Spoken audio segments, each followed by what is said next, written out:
On a cold February evening in 2019, 26-year-old Emma Patterson opened her front door to a man she'd been talking to online for 3 weeks. His name was Michael Reed, and he had the kind of smile that made her stomach flutter.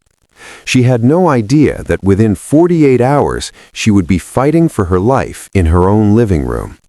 What started as a romantic connection would end in a way that shocked investigators across the state of Indiana. Make sure you watch to the end. This story takes a turn nobody saw coming. Emma Patterson grew up in Bloomington, Indiana, the youngest of 3 sisters. Her friends described her as cautious, the kind of person who triple-checked her locks at night and never walked to her car alone after dark. She worked as a pediatric nurse at Monroe Hospital, and her coworkers adored her gentle manner with scared children. Emma had been single for 2 years after a difficult breakup, and her sister Claire kept encouraging her to try dating apps. "You can't hide forever," Claire would say. "There are good guys out there." In January 2019, Emma finally gave in and created a profile on a popular dating site. She was nervous but hopeful. She told her best friend Rachel that maybe it was time to trust someone again. Within a week, she matched with Michael Reed. Michael's profile showed a handsome 32-year-old construction manager with a dog and a love for hiking. His photos showed him at scenic overlooks, smiling at the camera with an easy confidence. Their first conversation lasted 3 hours. He asked about her work, remembered details she shared, and made her laugh with stories about his supposedly clumsy golden retriever named Cooper. Emma felt something she hadn't felt in years, genuine excitement about someone. They texted constantly. Michael would send her good morning messages and ask how her shifts went. He seemed thoughtful, attentive, and real. After 2 weeks of talking, he suggested they meet in person. Emma was nervous, but agreed. They planned to meet for coffee on a Saturday afternoon at a public cafe downtown. But the day before their date, Michael called her with what sounded like genuine disappointment in his voice. His truck had broken down, and he didn't have a way to get into town. "I understand if you want to cancel," he said quietly. "I just really wanted to meet you." Emma heard herself offering before she could think twice. "I could come to you. We could have dinner at my place instead." There was a pause. Then Michael's voice, warm and grateful. "Are you sure? I don't want you to feel uncomfortable."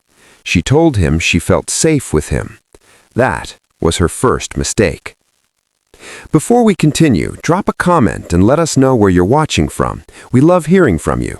If you're new here, hit that subscribe button so you never miss our upcoming videos. On Friday, February 15th, Emma spent the afternoon cleaning her small rental house on Maple Street. She bought ingredients for homemade pasta, picked up wine, and changed her outfit 3 times. She texted Claire that she was excited but nervous. "Trust your gut," Claire wrote back. "If anything feels off, text me, and I'll call with a fake emergency." Emma laughed it off. At 7 o'clock, Michael knocked on her door. When she opened it, he was even more attractive in person, tall, with dark hair, and those striking blue eyes from his photos. He handed her flowers and complimented her home. They ate dinner together, and the conversation flowed easily. He told her about his childhood in Kentucky, about losing his mother to cancer when he was 19. Emma felt herself opening up about her own insecurities, her fear of getting hurt again. Michael reached across the table and took her hand. "I would never hurt you," he said, looking directly into her eyes. She believed him. After dinner, they moved to the couch to watch a movie. Everything felt natural, comfortable. Around 11 o'clock, Michael stood up to leave. "This was perfect," he said. "Can I see you again tomorrow?" Emma found herself nodding, already planning their next evening together. He kissed her cheek at the door and walked to his car, a detail that would later strike investigators as significant since he'd claimed his truck was broken down. Emma watched him drive away, smiling to herself.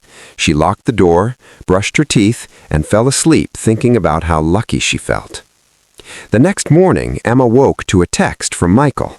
"Last night was amazing. Dinner at your place tonight?" Something small nagged at her. They'd just seen each other, and he was already pushing to come back. But she dismissed the feeling. She texted back, yes. That afternoon, Emma ran errands and called her sister. "He's great, Claire, really great. I think I actually like him." Claire could hear the happiness in her voice. "Just be careful, okay? You barely know him." Emma promised she would. That evening, Michael arrived at 6:30 with a bottle of wine and that same easy smile. But within an hour, Emma noticed something different. He seemed restless, checking his phone repeatedly. When she asked if everything was okay, his expression shifted, just for a second, but she caught it. "I'm fine," he said, but his tone had an edge. They ate dinner, but the warmth from the night before felt absent. Michael kept steering conversation back to Emma's life, where she worked, what her schedule was like, whether she lived alone. The questions felt invasive now. Around 9 o'clock, Emma faked a yawn. "I have an early shift tomorrow," she lied. "I should probably get some sleep." Michael's jaw tightened. "Already?" he asked. "I thought we could talk more." Emma felt her chest constrict. "I'm really tired," she said gently, "but we can see each other next week." That's when everything changed. Michael stood up, but he didn't move towards the door. Instead, he walked to her kitchen window and looked out at the dark street. "You know," he said slowly, "I really like you, Emma. I'd hate for anything to come between us." How would you feel if someone you trusted suddenly made you afraid in your own home? Can you imagine that moment when safety shatters? Emma's hands started shaking. "Michael, I think you should go." He turned to face her, and his expression was completely different, cold, calculating. "I'm not ready to leave yet," he said. Emma grabbed her phone from the coffee table, but Michael crossed the room faster than she expected. He snatched it from her hand and threw it against the wall, where it shattered. "We're going to talk," he said, his voice eerily calm. Emma's nursing training kicked in. Stay calm, assess the situation, look for exits. She was 5'4" and 120 pounds. Michael was 6'2" and easily twice her weight. Her front door was 15 feet away, but he stood between her and escape. Her mind raced through options. The back door was through the kitchen, but she'd locked it earlier. Windows? Locked. She was trapped. Michael started talking, and what he said made Emma's blood run cold. He wasn't a construction manager. He didn't have a dog named Cooper. Those weren't even his real photos. He'd stolen them from someone else's social media. His real name was Michael Reed, but he'd been using fake identities to meet women online for over a year.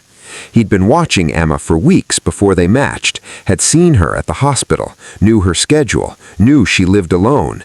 He'd engineered everything, the broken-down truck, the suggestion to meet at her house. He wanted access to her life, her routine, her trust. And now that he had it, he wasn't leaving. The next 4 hours were the longest of Emma's life. Michael kept her on the couch, talking at her about his obsession, about how special their connection was, about how she was different from the others.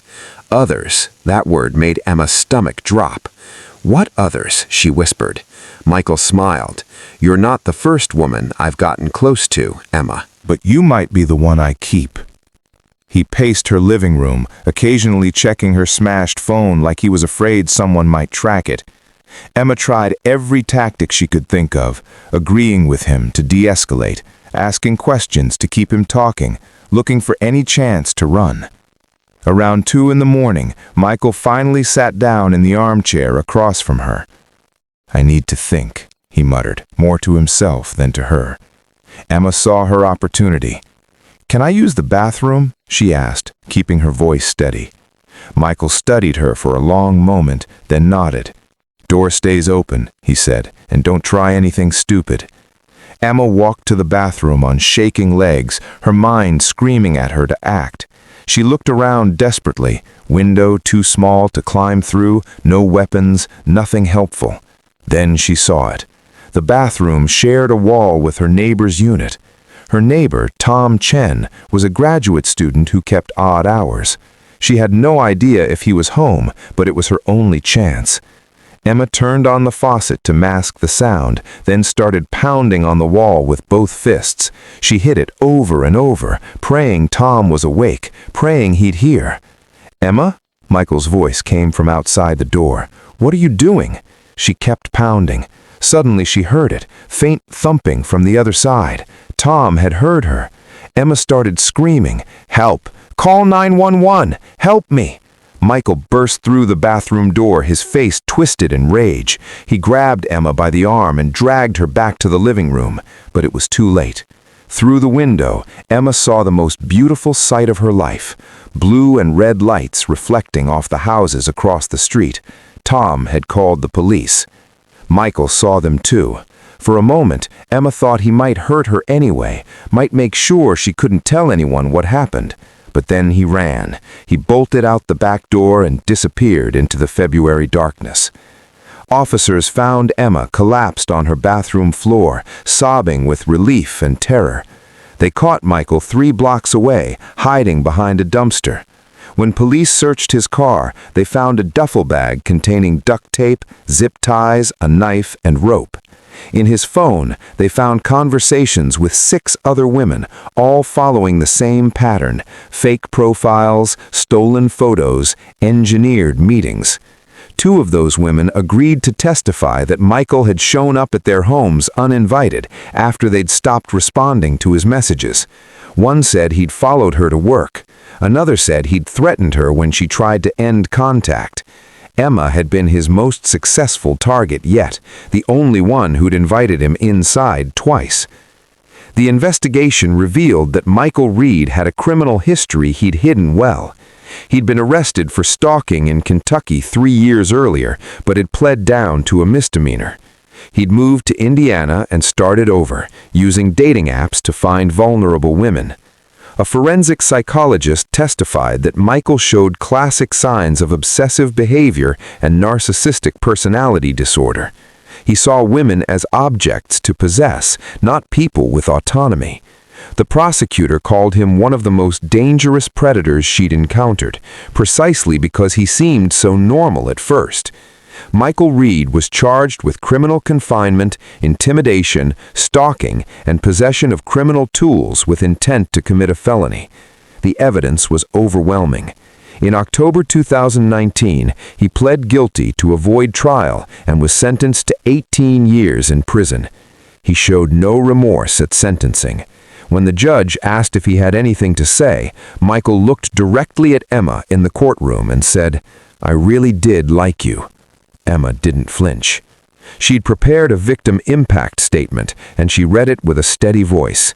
She told the court about the nightmares, the hypervigilance, the way she checks every room in her house multiple times before bed. She talked about losing her sense of safety in the world, about how hard it is to trust anyone now. But she also talked about survival, about refusing to let Michael Reed destroy her life.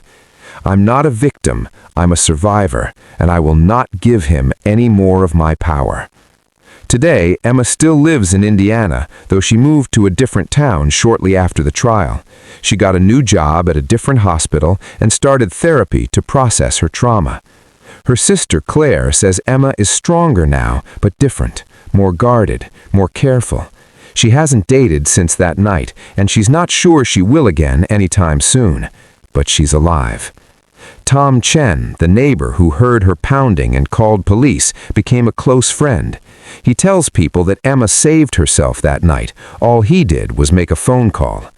The case sparked conversations across Indiana about the dangers of online dating and the importance of screening people carefully before meeting in person. Police now recommend always meeting in public places, telling someone where you're going, and trusting your instincts when something feels wrong.